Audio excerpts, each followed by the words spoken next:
everybody. My name's Brian. I work here at Plumbing Solutions. I've been working here for many years, and during that time I've worked a variety of different positions here. And one of the exciting things that I get to do now is I get to put out training videos for our employees and our future plumbers, and some informational videos for our homeowners and things like that. I'm excited to be doing this new series that is going to be directed just to homeowners. We have a one-year correction period. A lot of builders refer to it as our warranty, but that's a 1 year after your closing date that we get to come in and correct anything that was our fault, that we put together wrong, or anything that got damaged during construction. Now, we put out a little book. You may have gotten one of these in a drawer in your kitchen. It's our homeowner's manual, and it's pretty much just about plumbing in your house. If you didn't get one of these, you can find it on our website, and I am going to put a link to a PDF of this somewhere in the comments. So, in this very first episode here, I want to talk about the very first page in here, and that is, what is an emergency? What do we consider an emergency?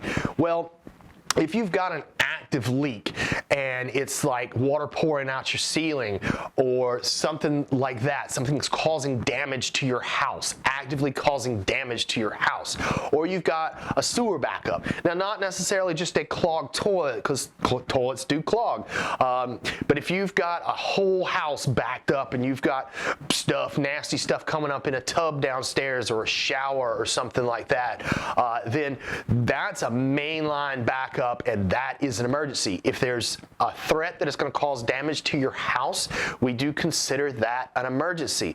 Now, a crooked faucet or a broken vegetable sprayer on your kitchen sink, those are not necessarily emergencies. They are important to us, and we are going to try to get those scheduled within 3 to 5 business days.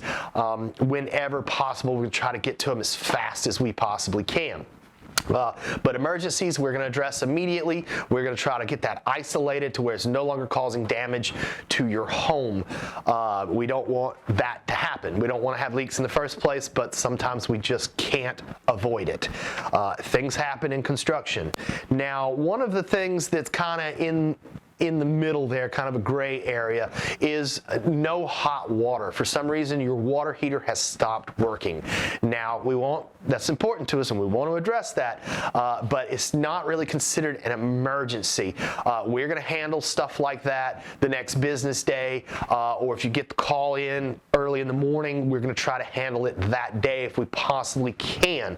But we do not consider a no hot water call an emergency. It is important, but we don't really consider that an emergency. But we are going to get it taken care of as soon as we possibly can, and we do send people out over the weekends for those things, because we don't want to leave you 2 or 3 days without hot water.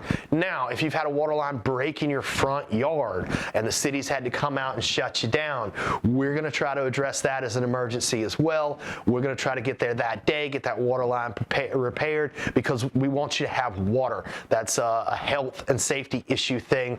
We want your house to have water. It's just no hot water is not really considered an emergency for us. So to keep these short and sweet, that's going to be it.